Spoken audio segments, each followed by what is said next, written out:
The Daniels estate was a masterpiece of affluence. Its sprawling grounds manicured to perfection and bordered by iron gates that stood like sentinels against the outside world. Inside, the mansion was a cathedral of wealth, vaulted ceilings, gleaming marble floors, and crystal chandeliers that caught the light like stars.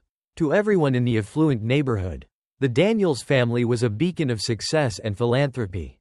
Claire Morales saw it differently. For 6 months, Claire had moved silently through the Daniels home, fulfilling her duties with precision and care. A single mother, she needed the job to support her teenage daughter, Sophia. The pay was 3 times what she had earned before, and it was enough to keep a roof over their heads and save for Sophia's future. Yet, every time Claire stepped through the Daniels' front door, she felt an oppressive weight settle on her chest. It wasn't the work, cleaning, organizing, preparing meals. Claire excelled at these tasks. It was something intangible, something cold that radiated from the Daniels themselves. Victor Daniels, the family patriarch, was a commanding presence. His smile all charm and power in public but razor-sharp in private. His wife, Eleanor, was every inch the perfect socialite, her beauty as polished as the diamonds around her neck. And then there was Liam. Liam Daniels, the couple's 8-year-old son, was an enigma. While other children in the neighborhood laughed and played freely, Liam was a shadow, silent and watchful. He never spoke, and though Eleanor often brushed it off as a phase, Claire suspected there was more to it. His deep brown eyes carried a weight no child should bear, and he seemed to flinch at the slightest sound. One sunny afternoon, Claire stood at the kitchen window, washing dishes and watching Liam as he sat alone beneath a sprawling oak tree in the backyard. His small hands worked diligently over a sketchpad, the pencil moving in swift, practiced strokes. She wanted to go out there and ask him what he was drawing, but she knew better than to interrupt. Liam rarely looked at anyone directly. But over the months, he had started to look at her. It wasn't much, but it felt like trust. Claire, Eleanor's voice snapped her out of her thoughts. She turned to see Eleanor standing in the doorway, her impeccable outfit gleaming under the overhead light. "We're hosting a dinner party tomorrow evening. I'll need everything spotless and set for 12 guests. And make sure the wine cellar is restocked." "Yes, Mrs. Daniels," Claire replied, wiping her hands on a towel. "Anything else? Just make sure Liam doesn't get in the way." Eleanor's lips curved into a tight smile before she swept out of the room, her heels clicking against the marble floor. Claire worked late into the evening, polishing silverware and setting the long dining table with Eleanor's favorite china. The mansion was eerily quiet, save for the occasional creak of the floorboards or the distant hum of the air conditioning. As she arranged the final place setting, she glanced toward the west wing of the house. The basement door was there, heavy and uninviting, with a lock that seemed unnecessarily secure for a storage area. It wasn't the first time Claire had noticed it. On more than one occasion, she had seen Victor disappear behind that door late at night. He never spoke of it, and Eleanor brushed off Claire's questions with a dismissive laugh. "Just Victor's work," she had said once. Nothing exciting, but Claire couldn't shake the feeling that something was off. She remembered the bruises she had seen on Liam's wrists earlier that week. When she'd asked him what happened, he had only looked away, his hands curling into small fists. The next day, while cleaning Victor's study, Claire's curiosity got the better of her. She opened the bottom drawer of his desk, where she knew he kept personal documents. Inside, she found a folder marked with a single word: clients. Her hands trembled as she flipped it open. The contents made her stomach drop, lists of names, phone numbers, and large dollar amounts scribbled beside them. It didn't make sense, but Claire knew it wasn't normal business paperwork. Footsteps echoed down the hall, and Claire quickly replaced the folder, closing the drawer just as Victor entered the study. "Need something, Claire?" he asked, his tone casual but his eyes sharp. "No, sir," she replied, forcing a smile. "Just tidying up." Victor's gaze lingered on her for a moment before he nodded and stepped past her to his desk. Claire left the room, her heart pounding in her chest. That evening, Claire found Liam sitting on the living room carpet, carefully arranging toy soldiers in neat rows. She knelt beside him, smiling as she signed the word play. Liam hesitated before nodding, and they spent the next 10 minutes maneuvering the soldiers into battle formations. As they played, Claire noticed the faint bruises on his wrists again, Gently, she reached out and touched one. Liam flinched but didn't pull away. What happened, Liam? She asked softly, signing the words as she spoke. He didn't respond at first, his eyes darting toward the hallway where Eleanor and Victor's voices could be heard. Then, slowly, his small hands began to move. Help! The single word hit Claire like a punch to the gut. Before she could ask more, Eleanor's voice rang out from the dining room. Liam, bedtime. Liam scrambled to his feet, his face a mask of fear. He looked at Claire one last time, his eyes wide and pleading, before running toward the stairs. Claire sat frozen on the floor, her mind racing. Whatever was happening in this house, it wasn't normal. Liam's silent plea had ignited something inside her, a resolve she couldn't ignore.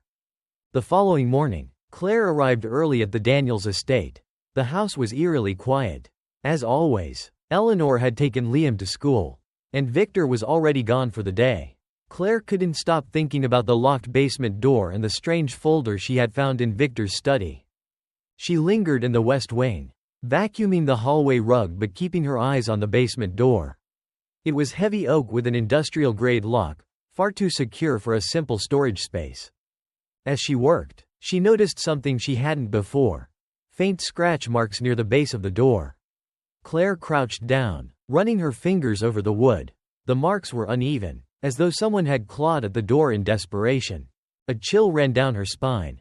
Claire? Eleanor's voice startled her, and she jerked upright, her heart pounding. Yes, Mrs. Daniels, she replied, trying to steady her voice.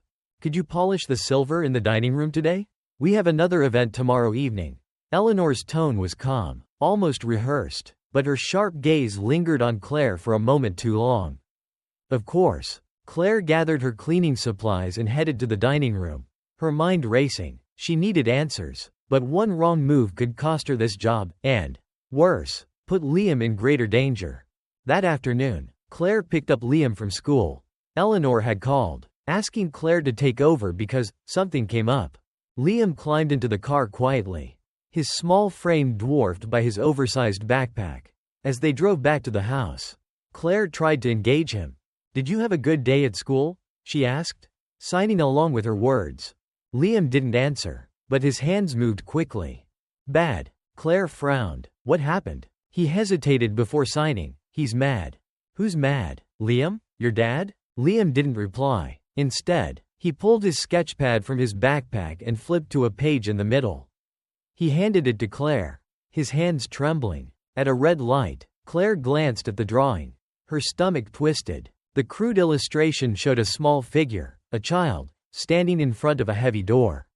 Behind the door, shadowy figures loomed, their faces twisted into expressions of malice.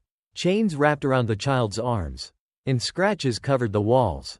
Liam? Claire's voice cracked. Did you draw this? He nodded, his eyes welling with tears. Claire pulled the car to the side of the road and turned to him. Liam, I need you to tell me the truth. What's behind that door? But Liam only shook his head violently, his hands signing danger over and over again. That night, after Liam was in bed, Claire found herself standing in front of the basement door again. Her heart pounded as she tried the handle, knowing it would be locked. She reached into her pocket and pulled out a bobby pin. Claire had never picked a lock before, but she had watched enough videos to understand the basics. Her hands trembled as she worked the pin into the lock, listening for the faint click. Finally, the lock gave way. Claire hesitated, glancing over her shoulder to ensure she was alone. Then, with a deep breath, she opened the door. The air that greeted her was cold and stale. She turned on the flashlight on her phone and descended the narrow staircase. The basement was larger than she expected, with walls lined with filing cabinets and shelves stacked with boxes. In the center of the room was a heavy metal table, its surface scratched and stained. But what drew her attention was a second door at the far end of the room. This door was different, reinforced steel with multiple locks. Claire's stomach churned as she approached it. She noticed faint smudges on the floor, like something had been dragged across the tiles. Claire tried the handle, but it wouldn't budge. She stepped back, scanning the room for anything that might offer clues. Her flashlight beam landed on a clipboard sitting on the table. It was a ledger. Names, dates, and amounts filled the pages, along with cryptic notations like delivered and pending. Claire's blood ran cold as she recognized some of the names from the folder in Victor's study. She took out her phone and began snapping pictures of the ledger, the room, and the locked door. As she turned to leave, her foot caught on something.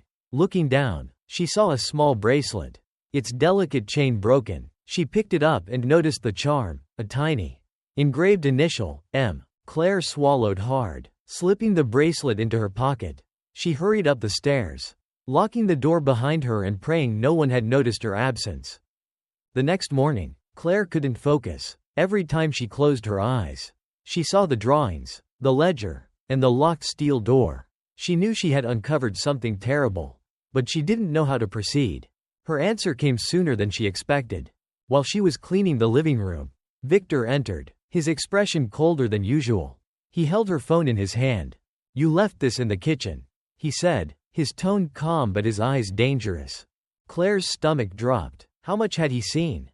"Thank you," she replied, reaching for the phone. But Victor didn't let go. His grip tightened around the device as his smile turned into a snarl. "Be careful, Claire," he said softly. "It's dangerous to stick your nose where it doesn't belong." Claire's breath caught in her throat as Victor released her phone. His piercing gaze lingered on her, a silent threat in his every movement. "I expect you to remember your place," he said, his voice dripping with menace. "It's not wise to get involved in things you don't understand." Claire nodded, forcing herself to remain calm. "Of course, sir." Victor's smile returned, sharp and condescending. He turned and left the room, his footsteps fading down the hall. As soon as he was out of earshot, Claire checked her phone. The camera roll was intact, and the photos she had taken in the basement were still there. Relief flooded her, but it was short-lived. Victor's words had been clear. He knew she was suspicious, and he wouldn't let her dig any further. Claire's hands shook as she returned to cleaning, her mind racing. She had to do something, but she couldn't risk tipping Victor off. She thought of Liam's drawing, his bruises, and the plea for help he had signed. If she didn't act soon, it might be too late. That evening, Claire called Sophia from her small apartment, needing the reassurance of her daughter's voice. "Hey, Mom," Sophia said, her voice bright and familiar. "How was work?" "It was fine," Claire lied, trying to keep her tone light. "How was school?" Sophia launched into a story about her math class. But Claire's mind drifted. She hated keeping secrets from her daughter, but she didn't want to drag Sophia into something so dangerous. After they hung up, Claire sat at the kitchen table, scrolling through the photos she had taken in the basement. The ledger was damning evidence, but it wasn't enough to shut down whatever Victor was involved in. She needed more. Her fingers hovered over Detective Paul Evans' contact information. Paul had been a friend of Claire's late brother, and though they hadn't spoken in years, she trusted him. If anyone could help, it was him. Taking a deep breath, she pressed the call button. Paul Evans answered on the third ring. His voice was warm but cautious. "Claire? It's been a while. What's going on?" Claire hesitated. "Paul, I need your help. It's about the family I work for, the Daniels. I think they're involved in something illegal. Something big." Paul's tone sharpened. "What kind of illegal?" Claire explained everything: the locked basement door, Liam's strange behavior, the bruises, the ledger, and the photos. She didn't hold anything back. There was a long pause on the other end of the line. "Claire, this sounds serious. If what you're saying is true, they could be involved in trafficking. I'll need to see those photos and anything else you've got. I'll bring them to you," Claire said quickly. "But I can't leave yet. I have to make sure Liam is safe." Paul hesitated. "Be careful, Claire. If they're involved in trafficking, they won't think twice about silencing anyone who threatens their operation. Let me send a patrol car by the house." "No," Claire interrupted. "It'll tip them off. Just give me a little time. I'll find more evidence and get Liam out of there." Paul sighed heavily. "Fine, but if you're in danger, you call me immediately. Promise me that." "I promise," Claire said, though she wasn't sure she could keep it. The next few days passed in a blur of tension. Victor kept a closer eye on Claire, his presence a constant reminder of the danger she was in. Eleanor seemed oblivious, more concerned with planning their next charity gala than noticing the growing tension in her home. Liam, however, grew more anxious. He flinched at sudden movements, and his hands trembled when he signed. Every time Claire asked if he was okay, he would only shake his head and sign hide.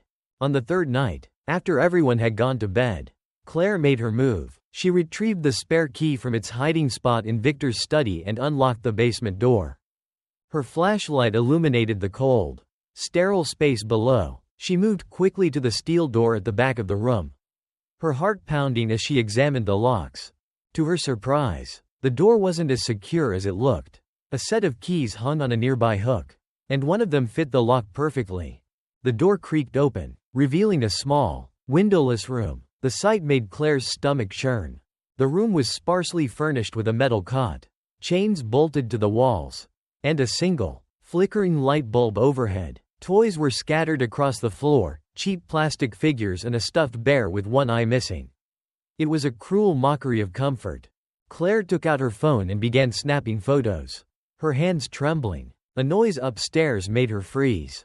She turned off her flashlight and pressed herself against the wall, listening. Footsteps echoed down the stairs. Claire? Victor's voice sent ice through her veins. She slipped out of the steel room and closed the door quietly, hoping he hadn't noticed the light. Then she ducked behind a shelf, holding her breath as Victor entered the basement. He stopped in the center of the room, his eyes scanning the shadows. "Come out," he said, his voice calm but dangerous. "I know you're here." Claire didn't move. Her heart pounded so loudly she was sure he could hear it. Victor took a step closer, his hand reaching toward the steel door. Then, as if deciding against it, he turned and walked back upstairs. Claire waited until the door slammed shut before letting out a shaky breath. She climbed the stairs as quickly and quietly as she could, locking the basement behind her. The next morning, Victor was colder than ever. He barely looked at Claire as he left for work, but she could feel the threat in the air. She had to act fast. After finishing her morning chores, Claire called Paul again. "I have more photos." "The room, Paul. It's worse than I thought." Paul's voice was grim. "Send me the photos. I'll start putting together a case." "But Claire, you need to get out of there. Now." "I can't leave Liam," Claire said firmly. "Not until I know he's safe." Paul didn't argue, but his silence spoke volumes. That evening, as the sun dipped below the horizon, Claire found herself alone with Liam in the living room. Eleanor was upstairs preparing for yet another charity event, and Victor hadn't returned from work. Liam sat on the floor with his sketchbook, scribbling furiously. Claire knelt beside him, careful not to startle him. "Liam," she said softly, signing his name. "What are you drawing?" He hesitated, clutching the pencil tightly before flipping the page to show her. The image was chilling. It depicted a child bound to a cot in the steel room she had seen the night before. Chains wrapped around the figure's wrists and ankles, and a shadowy figure loomed in the doorway. "Is this the basement?" Claire asked, her voice barely above a whisper. Liam nodded, his hands trembling as he signed. "They take them away." Claire's stomach twisted. "Who? Liam? Who takes them?" "Dad," he signed, tears welling in his eyes. "And his friends." Claire pulled him into a hug, her mind racing. This was the confirmation she needed. But it also put them both in immediate danger. She couldn't keep Liam in this house any longer. "Liam," she whispered, pulling back to look him in the eyes. "Do you trust me?" He nodded. "Then we're going to get out of here. But I need you to be brave. Okay?" "Okay," he signed, though his fear was palpable. Claire waited until Eleanor left for her event, her perfume lingering in the air like a final goodbye. She knew Victor would return soon, but she had to act quickly. She packed a small bag for Liam, grabbing essentials like clothes and his sketchbook. Then she led him to the kitchen, where the back door opened into the garden. "Stay close to me," she whispered, signing the words for emphasis. Liam clung to her hand as they slipped out into the night. The garden was vast and shadowy, the towering hedges offering little comfort. Claire's heart pounded as she glanced back at the house, half expecting to see Victor standing in the doorway. They reached her car without incident, and Claire quickly strapped Liam into the passenger seat. As she started the engine, she noticed headlights in the distance. A sleek black car was turning into the driveway. Victor was home. "Hold on," Claire said, her voice shaking as she backed out of the driveway and sped down the street. The black car paused, then its headlights swung around to follow them. Claire's hands tightened on the steering wheel as panic surged through her. "Stay down," she told Liam, who curled up in the seat, his small body trembling. Victor's car gained on them quickly. its powerful engine roaring as it closed the distance. Claire's mind raced as she turned sharply onto a side street. The tires screeching. She couldn't outrun him forever. Ahead, she spotted a narrow alleyway and veered into it, cutting the headlights as she parked. She held her breath, listening to the sound of Victor's car roaring past the alley. "We're okay," she whispered, more to herself than to Liam. For now. Claire didn't stop until they reached the police station on 5th Street. Detective Paul Evans was waiting for them, his expression grim as he ushered them inside. "You did the right thing coming here," Paul said, guiding them into a secure room. Liam clung to Claire's side, his wide eyes darting around the unfamiliar space. Claire knelt down and signed to him. "This man will help us." Paul handed Claire a cup of coffee and sat across from her. "Tell me everything." Claire explained what had happened, showing Paul the photos on her phone. She described the steel room, the ledger, and Liam's drawing. Paul's jaw tightened with every word. "This is enough to get a warrant. I'll notify the SWAT team immediately." "Victor knows I'm onto him," Claire said. "He's not going to wait around. We'll move fast," Paul assured her. "But you and Liam need to stay here. You're both targets now." Claire looked at Liam, who was watching them silently. She knew Paul was right, but staying put felt like giving up control. "What about my daughter?" she asked. "Sophia's staying with a friend. But if Victor finds out where she is, I'll send a patrol car to watch over her," Paul promised. "She'll be safe." Hours later, Claire and Liam sat in the police station's secure room, watching live footage of the SWAT team storming the Daniels mansion. The cameras showed officers breaching the front door, their weapons drawn as they moved through the house. "There's the basement," Paul said, pointing to one of the monitors. Claire's breath caught as the camera feed switched to the steel room.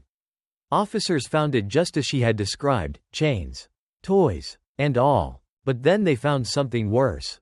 A hidden door in the steel room led to a second chamber. Inside, they discovered more evidence, crates containing documents, passports, and photographs of children. "This is enough to bury him," Paul muttered, his face grim. Minutes later, Victor was dragged out of the house in handcuffs, his face a mask of fury. Eleanor followed shortly after, her tears smearing her makeup as she was escorted into a squad car. "They're done," Paul said, turning to Claire. "Thanks to you." In the days that followed, the story of the Daniels trafficking operation dominated the news. Claire was hailed as a hero, though she didn't feel like one. She was just relieved that Liam was safe. Liam was placed with a kind foster family while the legal process unfolded.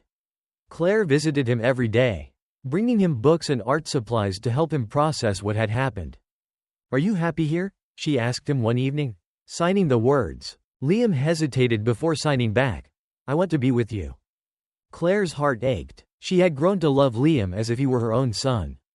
"I'll try to make that happen," she promised. Claire couldn't stop thinking about Liam's words. "I want to be with you."